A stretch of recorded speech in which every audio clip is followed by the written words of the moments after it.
The rain that night was a cold, needling curtain, washing the color from the city and sending everyone scurrying for cover.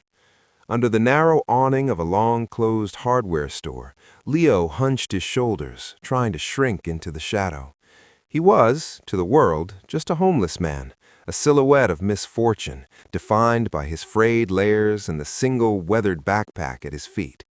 People saw the bundle of clothes, the worn face, and they looked away, their steps clicking a little faster on the wet pavement. He was a part of the street's furniture, noticed only to be ignored. But Leo's story, and the story of everyone who passed him that evening, was rewritten by the sound of a child's cry, muffled and desperate, barely audible over the drumming rain. It was a small, broken sound that cut through the hiss of tires on wet asphalt and the distant hum of the city. Leo straightened up, his own discomfort forgotten. He peered into the gray sheet of rain. There, halfway down the block, under the useless shelter of a bare-branched tree, was a little girl. She couldn't have been more than 5 or 6, soaked to the skin, her red coat a dark, heavy crimson, her blonde hair plastered to her cheeks.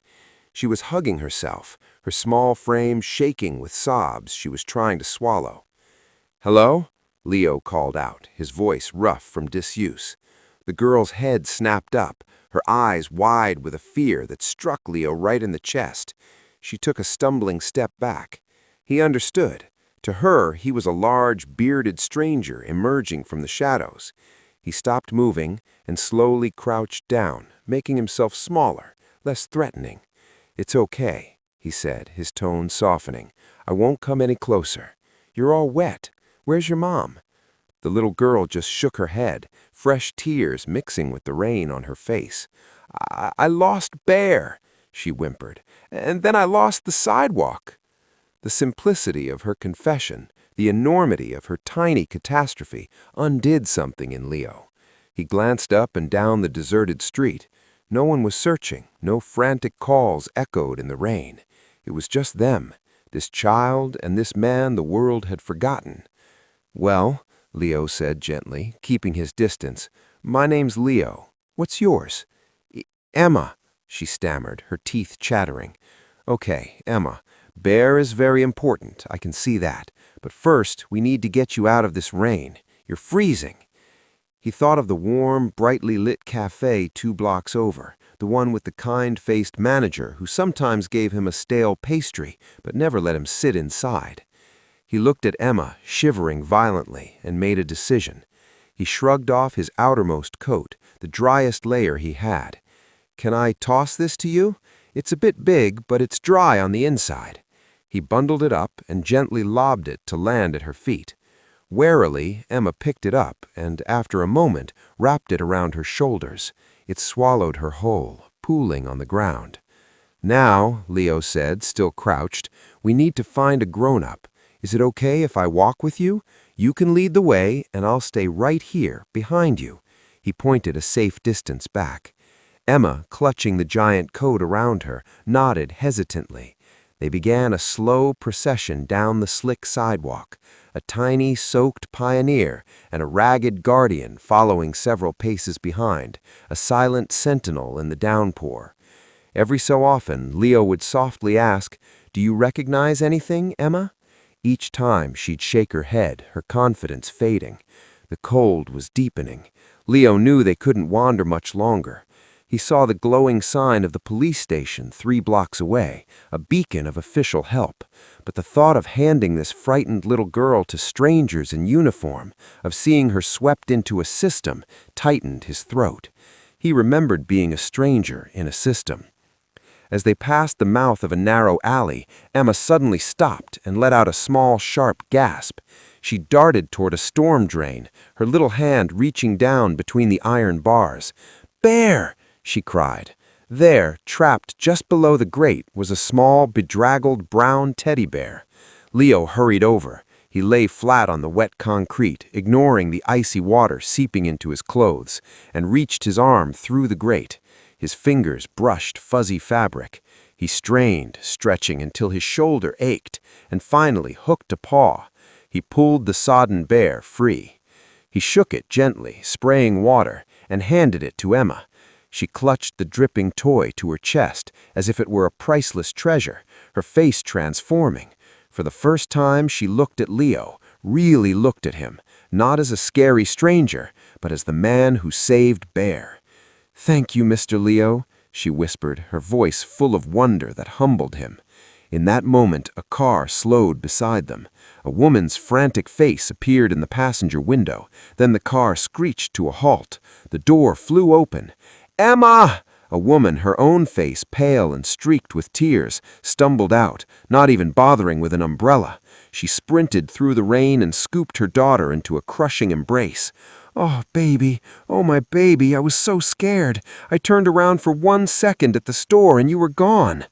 The reunion was a storm of tears and murmured comforts.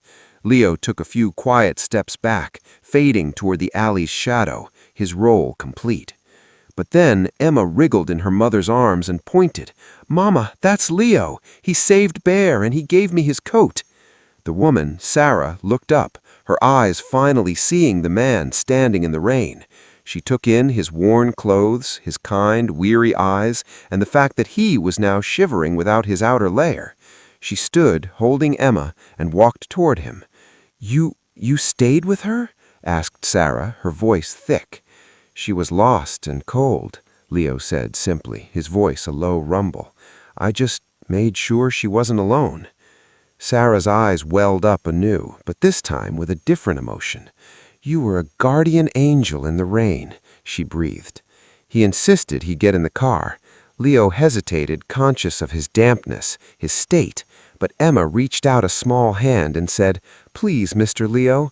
He couldn't refuse that. He sat stiffly in the back seat, the warmth of the heater feeling almost alien, while Emma, wrapped in her mother's scarf now, chattered about Bear's adventure. Sarah didn't drive to the police station. She drove to her small, tidy house on the other side of the park. "You need a hot meal and dry clothes," she said, her tone leaving no room for argument. It was a kindness so direct, so devoid of pity, that it disarmed him. In her warm bathroom, Leo found a stack of clean clothes, old sweats, and a flannel shirt that must have belonged to an ex or a brother, and a towel so fluffy it felt like a cloud. The shower was a baptism of heat, washing away the chill of years, not just hours. When he emerged, he found Sarah setting a steaming bowl of soup and thick bread on the kitchen table. Emma was already asleep on the couch, Bear tucked under her chin. They talked then, not as rescuer and rescued, but as two people. Sarah was a nurse, a single mom. Leo spoke quietly of his past, of the mechanic's shop, of how he'd lost his footing in life and hadn't known how to find it again. He didn't say it was a miracle, but it hung in the air between them, quiet and undeniable. As he prepared to leave, to go back to his awning, Sarah stopped him. "Leo," Sarah said, her hand on his arm. "My neighbor, Mr. Henderson, he runs the auto repair shop on Elm Street. He's been complaining for weeks that he needs a reliable mechanic for basic jobs. He needs an honest man. I could introduce you tomorrow, if you want." She wasn't offering him charity. She was offering him a thread back to himself. Leo looked at her, then at the sleeping child on the couch, the child who had seen him not as a homeless man, but a kind man named Leo. He nodded, a lump in his throat. "I'd like that," he managed to say. He stepped back out into the night. The rain had stopped, leaving the city clean and glittering under the streetlights. The air was still cold, but it didn't bite the same way. He wasn't just a homeless man anymore. To a little girl named Emma, he was a hero. To her mother, Sarah, he was a man worth believing in. And to himself, for the first time in a long time, he was Leo again. He walked down the quiet street, not toward the old awning, but toward the bench by the park, knowing that tomorrow, for the first time in years, he had somewhere to be. Sometimes it takes seeing our reflection in the eyes of a child to remember who we truly are. And sometimes a single act of kindness, born from simply not looking away, can become the bridge that leads a lost soul all the way home.